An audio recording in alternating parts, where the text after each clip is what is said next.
O movimento é a substância primeira da vida. É a matéria em evolução no tempo e no espaço.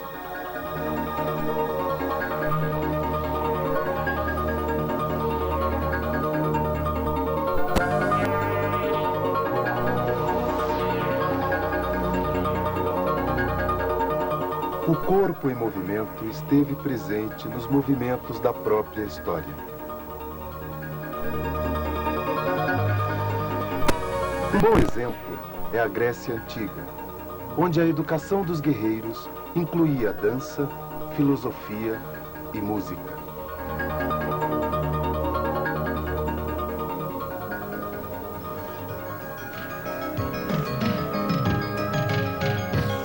Com a Revolução Industrial, o ritmo da movimentação do homem vai sofrer alterações marcantes. Cidades cada vez maiores, espaços cada vez menores.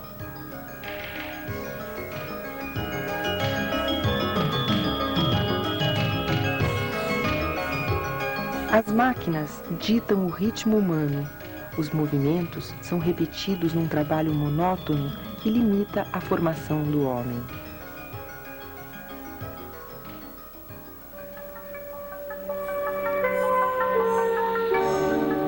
É nesse mundo que nasceu Rudolf von Laban, bailarino e coreógrafo húngaro, um dos responsáveis pelo surgimento da dança moderna.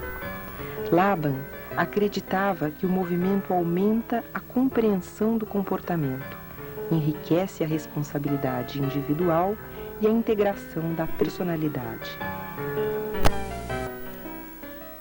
Eu estou tentando relembrar os tempos entre 38 e 40, quando eu estive na escola de dança do Jos e Leder, sob a orientação do Laban,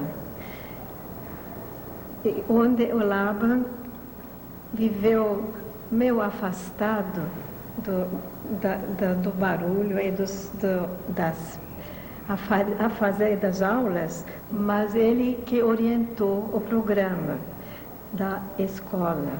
Quando ele ensinava, segundo o Jos e Leder, que era o diretor da escola, ele era muito gentil e ajudava para que as pessoas conseguissem dar o máximo de si, mas sem constrangimento e sem grandes esforços errados. Quando ele ensinava, ele usava muito a expressão corporal do rosto dele para passar os estados de ânimo que ele queria que aparecessem também na dança. E os movimentos das mãos dele, que eram incrivelmente ricos, flexíveis, também contavam e explicavam até para um grupo, como de um regente, os movimentos que deveriam ser feitos.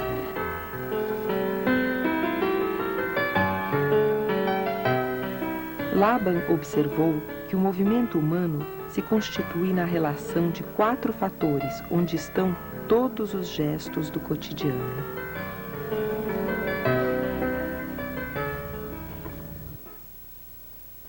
Berlim era o centro da cultura europeia. Não era Paris nem Londres. Era Berlim, apesar de ser devastado pela guerra. O afluxo da gente, especialmente da Rússia, gente de talento que queria atividade artística sem censura, gente da Polônia, gente do oeste que afluiu, mas também do interior da Alemanha. A época das grandes premieres de teatros e, sobretudo, de musicals, operetas, gigantescas encenações que logo depois passaram para celuloide, o cinema. O cinema alemão, sob a sigla de UFA, dos anos 20 até 30 em Berlim, formava realmente a base do cinema mundial. Mas, sobretudo, o clima de liberdade, de falta de censura, apoiado por uma imprensa livre, facilitou o surgimento de uma nova arte. A Bauhaus contribuiu com as ideias, os arquitetos projetavam novos edifícios e novos princípios, só que a crise de 29 impediu a execução de grandes edifícios. E estes mestres tiveram depois a sua chance de realização nos Estados Unidos.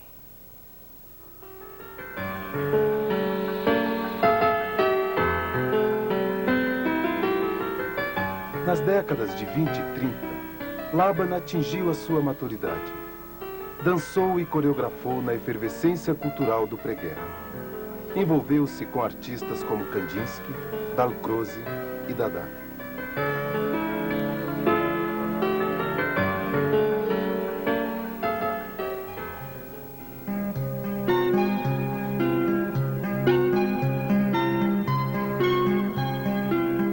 A partir dessas experiências, Laban desenvolve um método de movimentação onde o importante é desenvolver o movimento natural na sua espontaneidade e riqueza. Cada indivíduo tem o seu modo de se movimentar, o seu repertório, que é formado pela sua experiência em descobrir-se, o corpo e o mundo.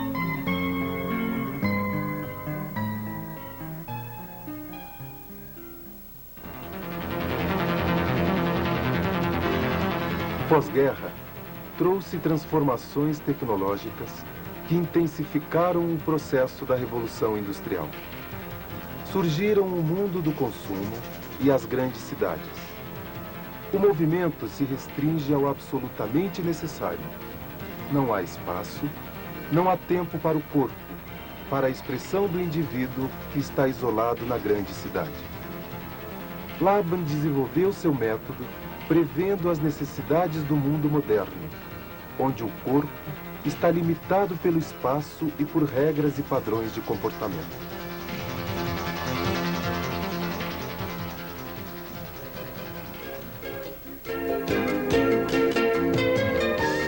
Hoje em dia, quando vamos a um museu, podemos levantar questões de Laban.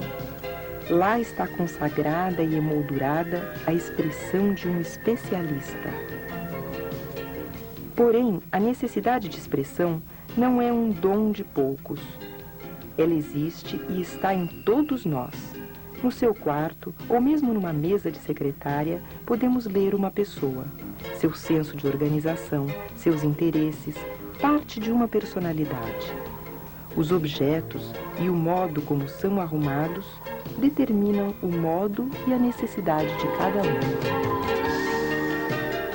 Se a gente pensar um pouquinho, a gente logo percebe que educar quer dizer fazer a criança controlar-se e, de certo modo, fazer a criança parar ou se mexer pouco. Sabe, o terror da escola, das mães e dos pais é que a criança é muito irrequieta. A criança tem que ser irrequieta. Ela está aprendendo a usar o aparelho de movimento a máquina neuromecânica mais complexa do universo conhecido. Repito, são 7 bilhões de neurônios que têm que funcionar coordenadamente. Mas como mexer-se muito incomoda muita gente, toda a educação vai no sentido de fique bonzinho, seja um bom menino, fique no seu lugar, não se mexa demais. A educação restringe os movimentos. Agora entra o importante. Ao restringir os movimentos, a educação restringe a inteligência. Quem é muito quadrado só entende quadrado, para ser bem curto e bem grosso. Quem é muito limitado de movimentos tem o jeito, ou é muito formal, ou é muito tímido, é uma pessoa que tem medo de se mexer e tem medo de pensar. Na verdade, toda a grande lição do Piaget, o grande educador, é mais ou menos essa. Ele diz literalmente, a gente só consegue mexer com as ideias na cabeça do mesmo jeito E na mesma medida que a gente consegue mexer os objetos com as mãos, quem nunca juntou nada não pode saber o que quer dizer juntar. Quem nunca separou nada não pode saber o que quer dizer separar. Então há uma ligação profundíssima entre a versatilidade dos movimentos e a versatilidade da inteligência. Porque se você começar a pegar crianças de escola e fazer uma porção de variação de movimentos com eles, desde grandes movimentos ginásticos até todas as habilidades manuais, eles vão ficar muito vivos, muito interessados, muito espertos e ninguém vai conseguir controlá-los. Então é importante, já diz o ditado, é de pequenino, não que se torce o pepino, mas é de pequenino que a gente começa a mumificar as crianças com o famoso ficar quieto, não se mexa, você me deixa louco, para, pelo amor de Deus, não faça assim, não faça assado, não faça assado. E com estas 1000 proibições a criança vai restringindo 3 coisas ao mesmo tempo: os movimentos, a inteligência e os sentimentos. O viver em sociedade significa aprender, sobretudo, as regras e comportamentos. E a escola cumpre o papel de transmissora de muitas dessas regras. Algumas realmente necessárias, outras apenas regras, nunca questionadas e por vezes inúteis. Regras velhas de uma época onde não havia tecnologia e o conhecimento da psicologia humana atual.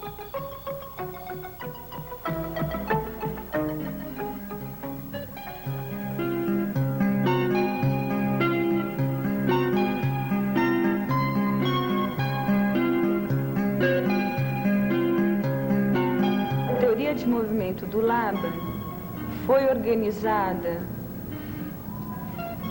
em 16 temas de movimento e eu aproveitei nessa aula principalmente os 5 primeiros temas, então o tema conscientização do corpo, as partes do corpo, partes do corpo em contato, o corpo como uma unidade na hora que nós estávamos rolando no chão, o peso, o firme e o leve, quando a ideia da manteiga, a ideia da briga. O espaço também foi trabalhado, principalmente na locomoção, como cavalos. O ritmo, passando de um tempo lento e acelerando até chegar num tempo rápido. A fluência do movimento e, por fim, o relacionamento entre as crianças foram enfatizados hoje aqui. O professor de dança educativa parte da observação da movimentação natural da criança, o que ela traz, o que é do repertório dela. Então, feita essa observação, nós tentamos enriquecer, fazer com que essa criança enriqueça esse vocabulário de movimento, tornando cada vez mais colorido, dando cor para esse movimento, dinâmica para ele.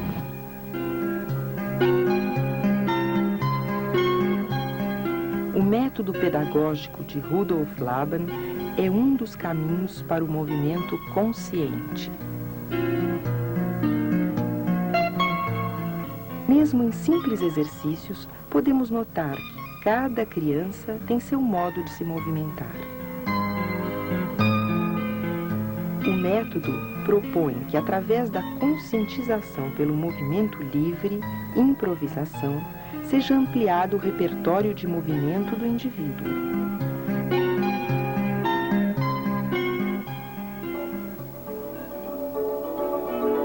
A improvisação acontece como uma intuição inteira, que integra corpo e mente ou trabalha mais com as sensações, raciocínios, imaginação. Os 16 temas de movimento permitem a organização do trabalho na aula de dança. Os temas são a relação dos 4 fatores de movimento: peso, tempo, espaço e fluência.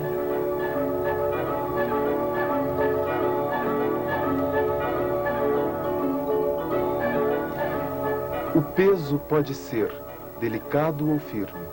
Atua na intenção, na sensação do corpo.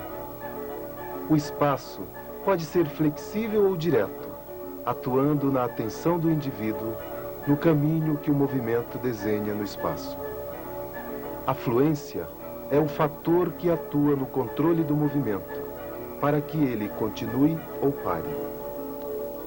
O tempo implica a decisão no tempo interno de cada um, com o ritmo construindo o desenho no tempo. A maneira como as pessoas individualmente utilizam os fatores é peculiar e faz parte da sua personalidade.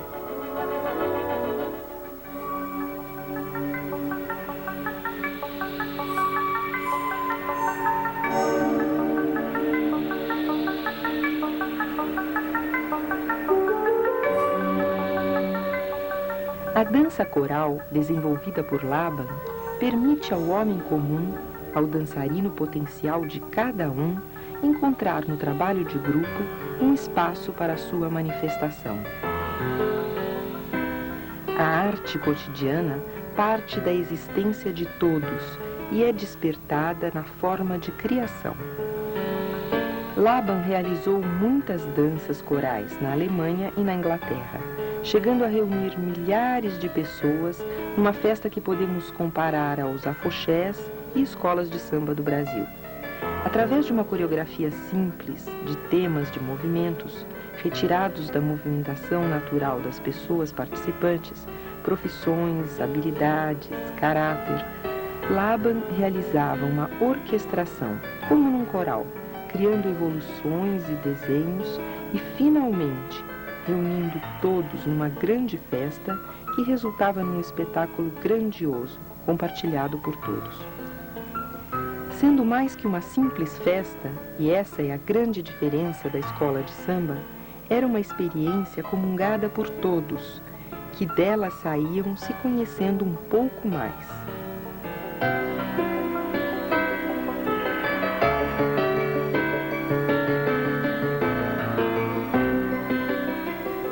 Como dizia uma de suas seguidoras, Lisa Ullmann, Laban fez a dança da alegria.